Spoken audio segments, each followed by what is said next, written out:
Bonjour chers auditeurs, aujourd'hui je vais vous avouer, je suis particulièrement excitée parce qu'on a reçu notre premier invité du podcast et non le moindre. On a reçu Jean-Philippe de la cuisine de Jean-Philippe, une figure définitivement incontournable dans le monde du véganisme francophone. Si vous ne le connaissez pas, je vous invite très fortement à aller visiter son Instagram, la cuisine de Jean-Philippe. Il a également un compte en anglais de Buddhist Chef.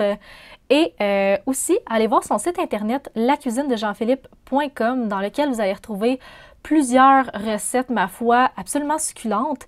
Et si vous appréciez ces recettes, eh bien, je vous invite à faire le saut et à acheter un de ces deux livres, donc La cuisine de Jean-Philippe et ses 100 meilleures recettes, ou encore son deuxième livre, La cuisine de Jean-Philippe, mes grands classiques véganes.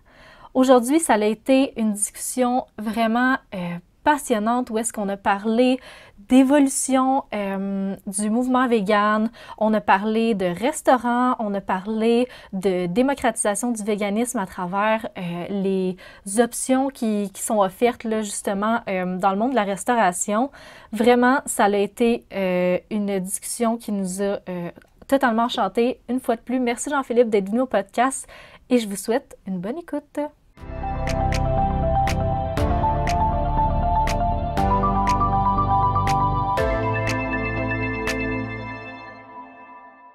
Bon, ben, enchantée de te recevoir aujourd'hui, Jean-Philippe, aux carottes sont cuites. Euh, c'est tout un honneur. Je te mentirai pas là, que tu viennes nous parler aujourd'hui. Bon, j'imagine que les gens qui nous écoutent te connaissent déjà. Tu es quand même une figure assez importante dans le monde du véganisme au Québec et plus largement dans le monde francophone. Mais est-ce que tu pourrais nous parler un petit peu de, ben, premièrement, comment tu es devenu végane et plus largement, comment est-ce que tu es passé d'un chef et plus particulièrement d'un chef qui s'occupait de la cuisson des viandes à la personne qui était aujourd'hui une personnalité publique dans le monde vegan, qu'est-ce qui s'est passé entre ces deux pans-là super importants de ta vie? Ben moi, je travaillais en restauration. Comme tu le dis, je faisais cuire la viande dans les restaurants. J'ai étudié en cuisine. Je suis diplômé en cuisine. On étudiait beaucoup la cuisine française à l'époque. Ça fait que c'est beaucoup de la viande. Puis, je commençais à m'intéresser au véganisme. Tu sais, j'ai toujours été quelqu'un qui s'intéressait un petit peu à la santé. Puis, c'est par la porte de la santé que j'ai commencé à m'intéresser à ça via un livre qui s'appelait Le rapport Campbell. Je ne sais pas si vous avez déjà lu Le rapport Campbell. C'est un livre qui fait le lien entre le cancer, la consommation de viande, de produits laitiers. En tout cas, c'est au niveau santé, en premier lieu, que ça m'a interpellé, puis c'est venu me chercher le véganisme. Mais je n'étais pas prêt à devenir vegan du tout. Je m'intéressais à ça. J'en parlais avec ma femme, je me disais, ah, tu sais, véganisme, végétarisme, ça a des bons côtés. Au niveau de la santé, c'est prouvé. Mais je n'avais pas intégré du tout le mode de vie, là, jusqu'au jour où on m'a demandé de servir de l'agneau pour 400 personnes lors d'un banquet qui se tenait dans un salon mortuaire, en l'occurrence. Fait que c'est ce jour-là que j'ai vraiment fait le lien entre l'animal et l'assiette. J'ai vraiment réalisé que premièrement, on mange beaucoup trop d'animaux dans notre société. Les gens, ils touchaient pratiquement pas à leur assiette. Hein? T'es dans un banquet, puis tu sors des animaux qui sont morts probablement pour rien dans la majorité des cas, à cause que les gens, ils l'apprécient même pas. C'est pas comme si c'était un cas de survie, puis on était pris sur une île déserte. Là, c'est un banquet. Ça fait que je me dis, en plus, c'est des bébés animaux. Puis, pour 400 personnes de l'agneau, ça fait beaucoup, beaucoup de plaques de viande. Là. Ça fait que j'ai eu comme une révélation.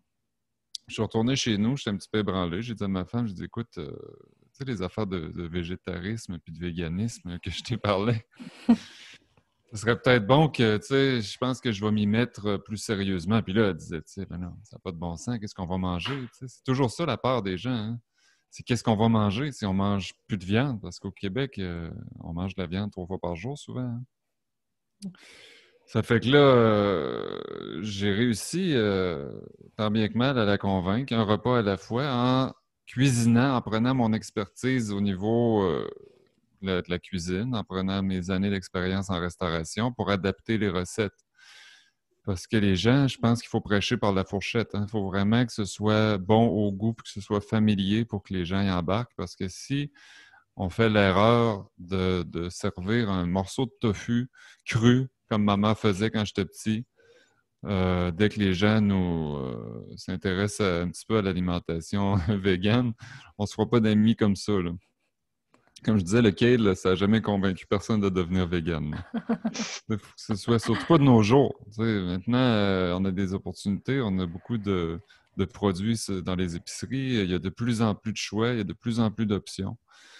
Ça fait que c'est comme ça que je suis devenu vegan, puis que j'ai commencé à mettre des recettes. Je me rappelle à l'époque, j'avais fait une recette sur Facebook avec mon téléphone.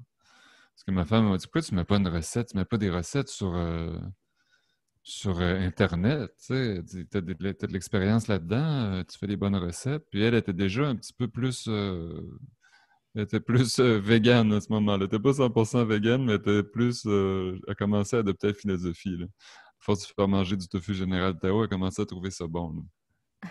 Ça fait que j'ai commencé à mettre une recette, je pense que c'est une recette de potage, là. C'est quelque chose de très, très, très, très basique, mais les gens ont embarqué tout de suite. J'ai eu plein de commentaires positifs là-dessus.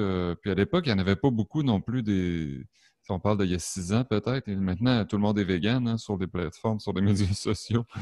Tout le monde sort des livres vegan.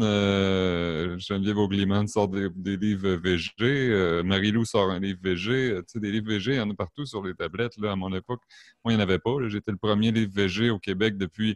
C'est sûr qu'il y en a eu dans les années 70, mais c'était pas la même affaire, là. Les livres de recettes véganes que ma mère elle avait ou végétariens, c'était de la luzerne, là. C'était pas mangeable.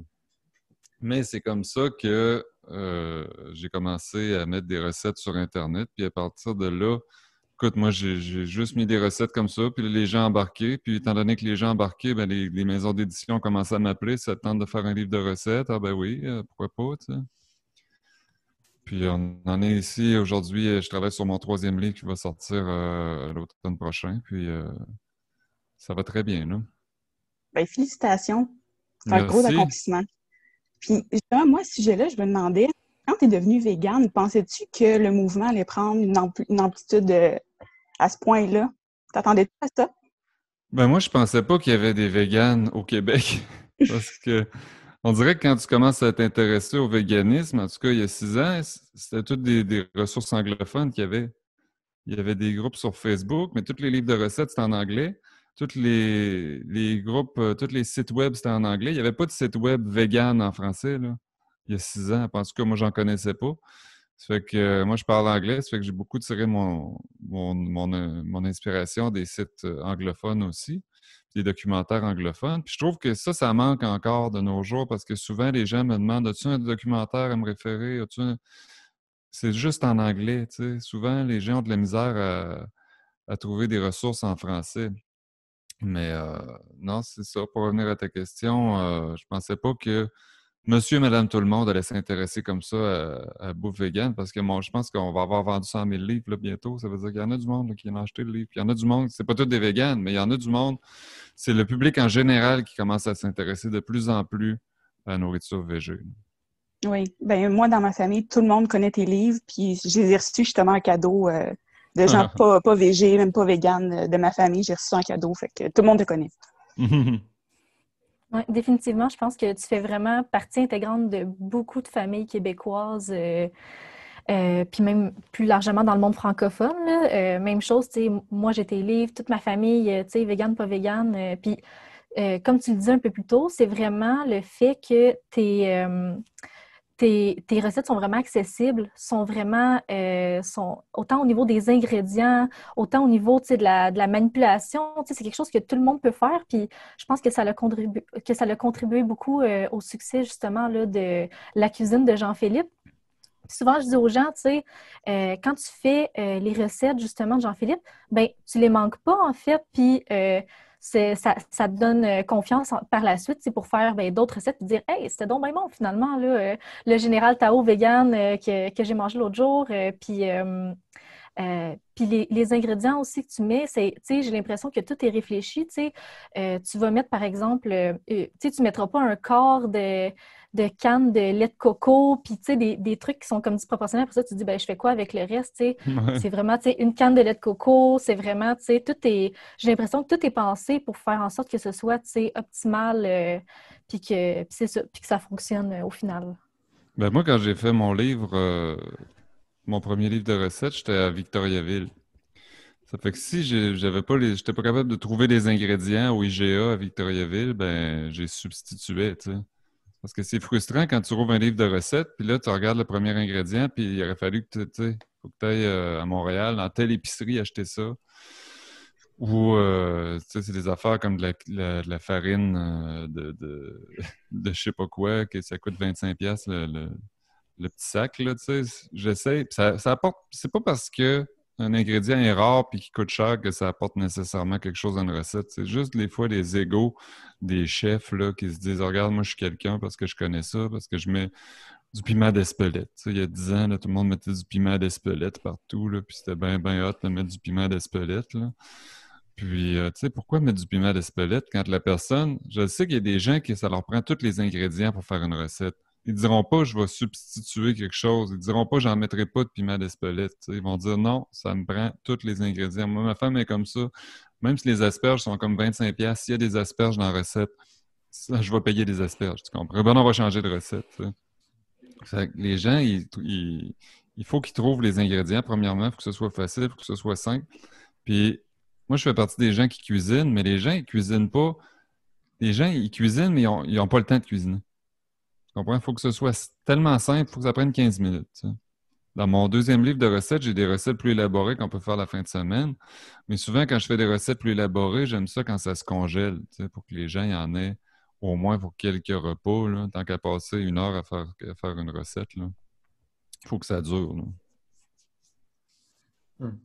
Donc finalement, c'est vraiment une démarche très importante pour toi, l'accessibilité des recettes, etc. Parce que tu parlais des ingrédients chers ou de la complexité de la recette, et finalement, ça va à l'encontre de beaucoup d'a priori qu'ont les gens vis-à-vis de la cuisine végane, qui est généralement vue comme une cuisine assez inaccessible, très loin finalement aussi de leurs recettes habituelles et traditionnelles. Donc, c'était vraiment important pour toi de pouvoir proposer ce genre de recettes, du coup. Oui, parce que les gens, ils confondent souvent détox sans gluten avec vegan ou il y a des modes alimentaires. Souvent, c'est le juicing, tu comprends? Les gens, ils pensent que les véganes, ah, mais là, tu bois juste du jus. Non, non, c'est pas ça. C'est sans produits d'origine animale. Ça veut pas dire que c'est détox puis que c'est nécessairement santé à tout prix, là.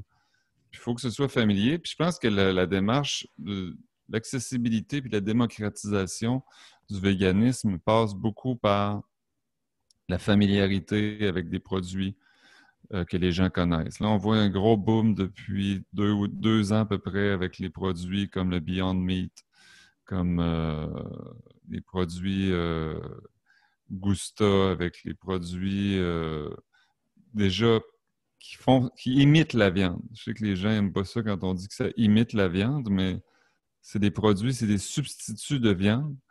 Puis je pense que le mouvement vegan va vraiment se démocratiser avec ces produits-là. Parce que les gens, à un moment donné, ils se rendront même plus compte que c'est pas de la viande. Ils vont aller chez AEW, le burger, il va avoir le choix vegan ou pas vegan, puis les gens vont prendre le vegan par inadvertance, puis ça va devenir comme ça. Puis le côté, c'est dommage parce que le côté santé va se perdre un petit peu là-dedans. Parce que si tu donnes quelque chose de trop santé à quelqu'un qui est omnivore, il peut décrocher. Tandis que si tu lui offres des saucisses, ben, tout le monde aime les saucisses, qu'ils soient vegan ou pas. Tu sais. Fait que je pense qu'on va assister à une grosse démocratisation du véganisme, peut-être dans les 5 prochaines années, avec des produits. Les gens à l'épicerie, ils verront même plus la différence. Là. Tous les produits vont pouvoir être faits vegan. Et par rapport justement à ce que tu dis, j'ai l'impression que oui, que les gens omnivores vont aller plus vers les produits qui sont transformés ou qui ressemblent à de la viande, mais j'ai l'impression que c'est peut-être un peu passager. En tout cas, pour ma part, puis la plupart des véganes que je connais, au début, c'était comme ça, puis quand cette phase-là est passée, ils se dirigent plus vers des trucs comme le tofu, les légumineuses ou même le tempeh, là, pour les plus aventureux. Fait que j'ai l'impression que c'est peut-être juste une phase, là. Je sais pas si tu as remarqué ça aussi. Ben, c'est probablement parce que les gens, que c'est une phase, c'est des gens qui mangent santé puis qui cuisinent d'avance. Moi, je cuisine, je mange santé. Le burger, le Beyond Meat, je l'ai essayé au début. J'en ai mangé de temps en temps cet été. Mais aujourd'hui, je mange des burgers puis j'ai fait mes boulettes aux haricots noirs. Là. Tu comprends? Oui. Mais il ne faut pas se leurrer, on vit dans une société où tout le monde pense qu'ils mangent santé, mais tu leur demandes qu'est-ce qu'ils ont mangé hier, puis c'est de la pizza. Fait que tout le monde a l'impression qu'ils mangent santé. Mais les gens ne mangent pas santé. Les gens ne cuisinent plus. Les gens ils mangent des produits transformés. C'est la majorité des gens qui mangent comme ça. Ça fait que c'est certain que la personne qui est bien santé, puis qui est omnivore, puis qui s'entraîne, puis qui fait qui court des marathons, si elle devient végane, elle va aller vers un véganisme plus santé. Elle ne deviendra pas, elle ne mettra pas à manger de la cochonnerie du jour au lendemain. Sauf que quelqu'un qui est végane pour des questions éthiques, quelqu'un qui est végane pour des questions environnementales, ça ne dérange pas de manger des boulettes. Là. Tu comprends? Puis moi, j'aime mieux quelqu'un qui mange des boulettes Beyond Meat, quitte à être moins santé, que quelqu'un qui mange des boulettes de bœuf, qui ne sont pas plus santé d'ailleurs. Là. Fait que c'est certain que ça se démocratise comme ça parce que les gens, il faut peut-être les chercher par le ventre, tu sais, puis par la simplicité. Oui, effectivement. La démocratisation du véganisme, comme tu dis, ça se passe à la maison, mais ça se passe aussi en dehors. Et donc, je voudrais te poser une question par rapport à la restauration, parce que on a l'impression que le milieu de la restauration semble de plus en plus ouvert aux alternatives sans produits d'origine animale, que ce soit dans les chaînes de restauration rapide là, comme AEW, là, mais aussi et surtout à travers plein de petits restaurants. Mais on ne dirait pas que cette ouverture, c'est aussi évident au sein de ce qu'on appelle, tu sais, la grande gastronomie, la haute gastronomie, notamment sur les chefs étoilés, tout ça. Donc, est-ce que tu penses que c'est le cas? Et si oui, est-ce que tu y vois un problème ou pas? Ben, le problème, c'est que les gens qui vont manger dans des restaurants étoilés Michelin, c'est des gens qui sont plus fortunés. Donc, qui, par défaut, sont un petit peu plus âgés souvent. Puis le jour où les jeunes d'aujourd'hui vont avoir les moyens financiers pour aller dans les étoilés Michelin, parce que les plus jeunes sont plus véganes que les plus âgés. Fait que le jour où le client va le demander, ils n'auront pas le choix de suivre. Là. Mais c'est certain que pour faire bouger la restauration traditionnelle, la gastronomie, c'est un milieu qui est encore très, très axé sur les nobles, les aliments nobles, comme ils disent. C'est-à-dire les coupes de viande nobles. Puis pour eux autres, ce qui coûte cher, c'est ce qui est noble, puis ce qui est prétentieux, c'est du filet mignon, puis c'est du steak, puis c'est du canard. C'est dommage, là. Mais les mentalités vont changer quand mon neveu qui a 13 ans et qui est vegan, lui, dans 10 ans, il va avoir peut-être de l'argent, peut-être qu'il va, il va finir l'université puis il va aller dans des grands restaurants puis il va dire moi je mange vegan. Ben, ils n'auront pas le choix de les accommoder, les véganes, là, parce que c'est le portefeuille qui parle. Là. Parce que On le voit de plus en plus. Ben oui, puis les restaurants qui ne s'adaptent pas ils vont avoir des problèmes. Ils vont avoir des problèmes. Oui, définitivement. Maintenant, là, j'ai de la misère à nommer une chaîne de restauration rapide qui n'a pas au moins une option végé ou vegan sur son menu. Là. Tout le monde a enchaîné un après l'autre, puis la demande est là. Oui, puis il y a des restaurants véganes qui sont même pas bons, puis que les gens ils sont pleins de monde. Tu comprends? Oui. T'as même pas besoin d'offrir de la qualité, tu sais. C'est drôle, mais écoute, la restauration traditionnelle, il y a encore du chemin à faire. Là. Moi, je suis allé au restaurant avant que ça referme. Puis on m'a sorti de menu végétarien, puis oh là là, c'était pas... on se serait cru en 1990. Là, tu sais, un veggie burger très sec, là, tu sais. Puis j'ai pas eu le choix de retourner dans ce restaurant-là. 2 semaines plus tard, parce que ma femme a travaillé dans le secteur, puis j'ai repris par dépit encore le même burger pas bon, tu sais, parce que c'est tout ce qu'il y avait. Mais l'offre, je te dirais qu'il y a une différence entre Montréal et le reste du Québec aussi. Là.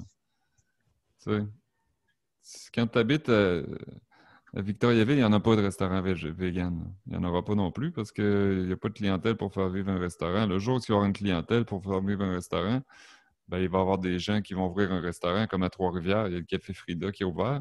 Écoute, ça va bien le Café Frida là, avant qu'il referme. Là, ça allait très bien. Oui, c'est vrai, c'est un gros joueur à Trois-Rivières. Mm. Donc pour toi, ça partira par le bas. Donc, pardon. Non, vas-y. Non, je voulais dire du coup que pour toi, donc, le changement au sein de la haute gastronomie, ça partira de la base de la clientèle, mais ça ne sera pas une initiative qui part vraiment vers le haut. Ben, les restaurants ne veulent pas changer, hein. Pourquoi est-ce qu'un restaurateur omnivore offrirait des choix véganes? C'est parce qu'il n'y a pas le choix. Tu comprends? C'est un petit peu, on l'a vécu avec le sans gluten. Il y a quelques années, là, c'était sans gluten. Il y a peut-être 10 ans, là, tout le monde était devenu sans gluten. Puis les restaurateurs, moi je travaillais en restauration, on n'avait pas le choix d'avoir un menu sans gluten. On offrait des pâtes sans gluten, on offrait des trucs sans gluten parce qu'on savait qu'on allait s'en faire demander. Mais ça va être la même chose avec les plats véganes.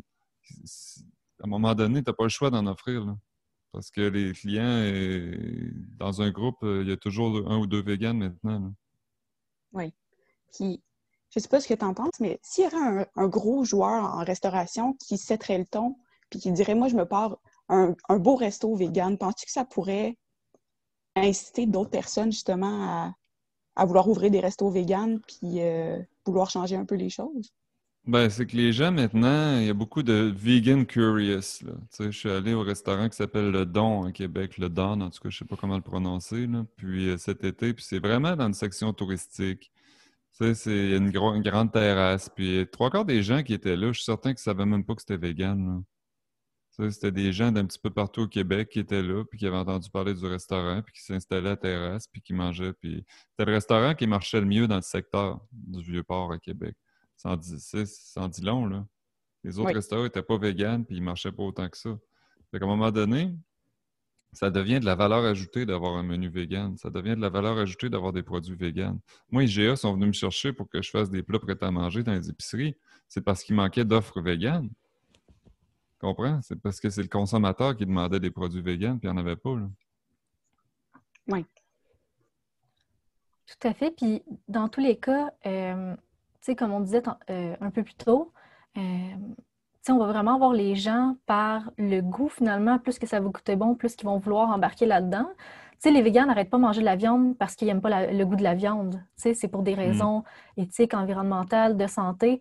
Il y a puis à partir du moment où est-ce que ça goûte bon, où est-ce qu'on peut retrouver quelque chose de satisfaisant pour les papilles, ben je pense qu'on va pouvoir réussir à convaincre de plus en plus de gens. Puis on s'en était parlé un petit peu les trois avant l'enregistrement, puis on s'était dit, tu sais, ça va passer vraiment aussi beaucoup par ce que les gens vont consommer de manière rapide parce que tu l'as nommé un petit peu plus tôt, Jean-Philippe, c'est pas tout le monde qui aime cuisiner, c'est pas tout le monde qui veut cuisiner. Puis souvent, ben, quand on va dans les restos, souvent, l'option qu'on nous offre pour les véganes, c'est souvent des burgers. Ouais. Puis ça arrive vraiment souvent. Puis c'est, en fait, la majorité du temps, c'est ça. Je ne sais pas comment toi, tu perçois ça, justement, la diversité des options véganes dans les restaurants. Est-ce que tu penses que c'est nécessaire, en fait, que ça passe par ce type d'aliments-là ou on aurait tout intérêt à élargir notre éventail de nourriture? Ben moi, j'ai pas de difficulté à manger du spaghetti quand je vais au restaurant à sauce tomate. Tu sais, je suis allé en Grèce l'année passée, puis j'ai mangé du spaghetti avec de la sauce tomate pendant 2 semaines. Tu comprends? Parce que mes convictions sont plus fortes que de manger une brochette de poulet. Tu comprends? Mais il y a je me mets à la place de quelqu'un qui est nouvellement vegan ou qui essaye d'essayer ce mode de vie-là. Puis je me dis, Caroline, il va capoter là, s'il va au restaurant souvent, là. Parce que vegan chez soi, c'est quand même relativement facile. Tu sais, tu peux même te faire livrer de la pizza vegan maintenant. Mais les gens, c'est toujours la même question qui revient. Oui, mais qu'est-ce que je vais faire à Noël? Qu'est-ce que je vais faire quand je vais aller chez les gens? Qu'est-ce que je vais faire quand je vais être au restaurant? Ben là, écoute, tu gères en temps et lieu, là. Puis à la limite, j'aime mieux dire à quelqu'un, regarde, si tu vas au restaurant, mange une pizza avec du fromage, là, si tu commences là, dans ce mouvement-là, puis si tu commences dans ce style de vie-là, moi j'aime mieux quelqu'un qui triche quand il va au restaurant ou qui arrive chez ses parents et qui mange des choses avec des œufs, que quelqu'un qui dit ah, c'est impossible, c'est trop compliqué, j'arrête tout. Tu comprends? Moi, j'ai des gens qui m'écrivent, écoute, moi, je suis pas vegan. Parce que les gens, quand ils me rencontrent, souvent, ils trouvent ça toujours. Ils sont toujours, moi, je suis pas vegan, comme si j'allais les frapper, tu sais.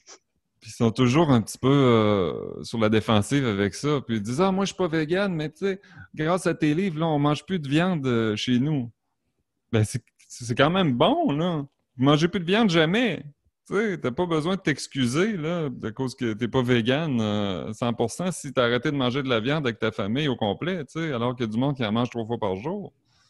Je pense qu'il faut aussi se donner de la latitude quand on commence, puis se dire, écoute, même si tu fais une écartade de temps en temps, il y a personne qui est mort, c'est pas une allergie alimentaire.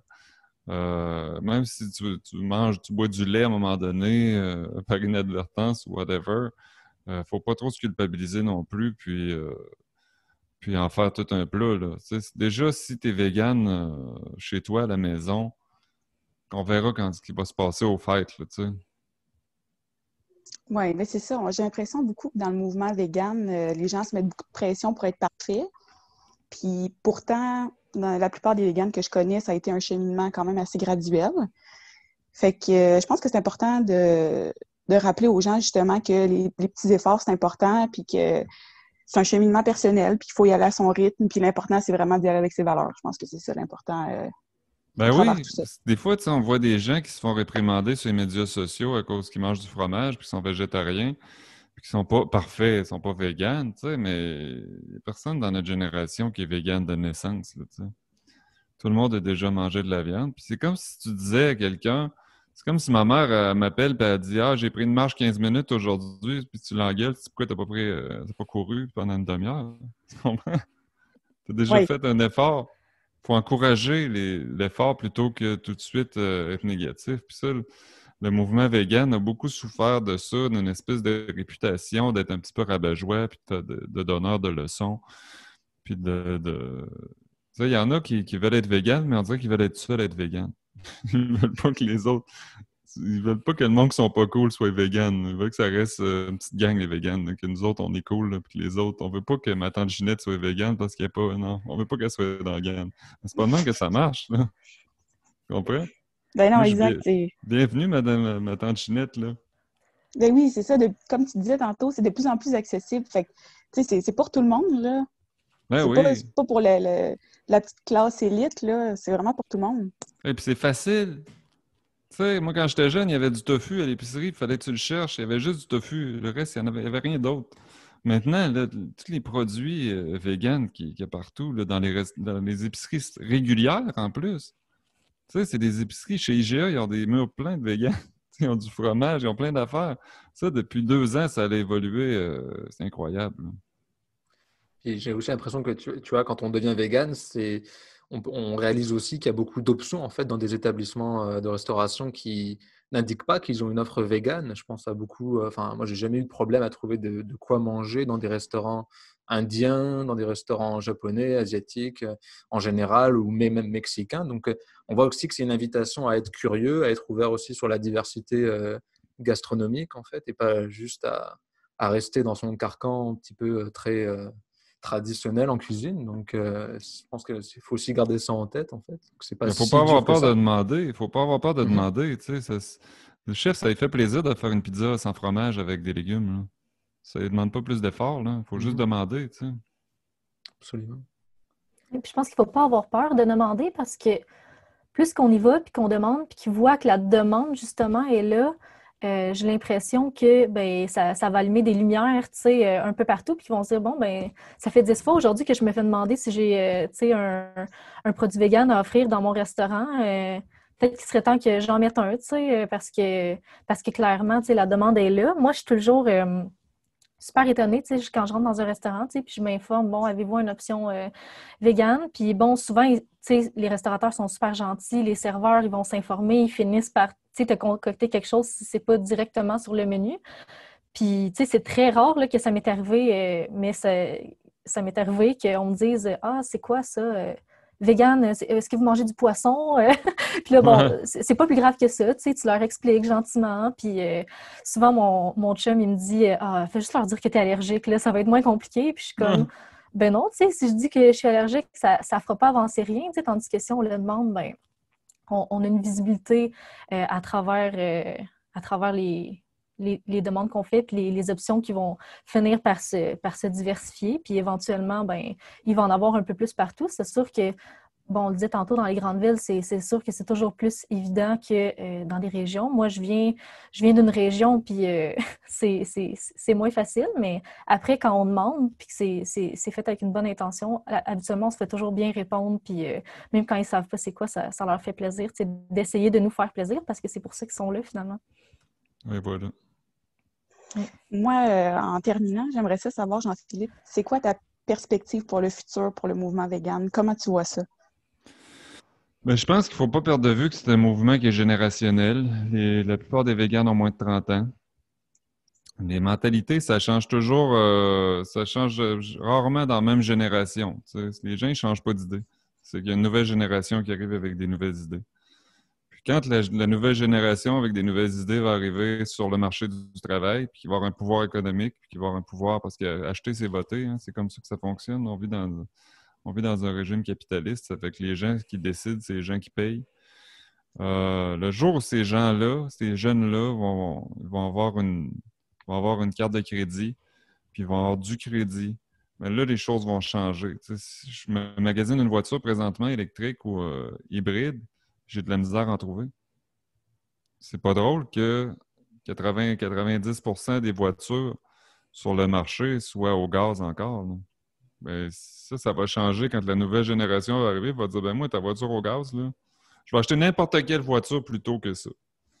Fait que là, les choses vont changer. Là, le concessionnaire, il va dire, ben, on n'a pas le choix, on va offrir des voitures électriques dans tous les modèles. Mais ça va être comme ça au niveau vegan. Les restaurants, le jour où il va y avoir juste des véganes, juste des gens qui ne veulent pas manger de viande, ben, ils n'auront pas le choix de diversifier leur offre. Le jour où, tu sais, il y a un restaurant qui s'appelle Le Boustan qui a offert un shawarma cet été. Vegan, avec du poulet vegan, du marché végétarien. Si vous ne connaissez pas le marché végétarien à Montréal, il y a un poulet vegan incroyable. Ben, ce restaurant-là, qui est tout un casse-croûte, là, ben, ils ont manqué de poulet shawarma. Ils ont dit, excusez-nous, on est obligé d'arrêter d'en faire, on n'a plus. On a épuisé nos stocks.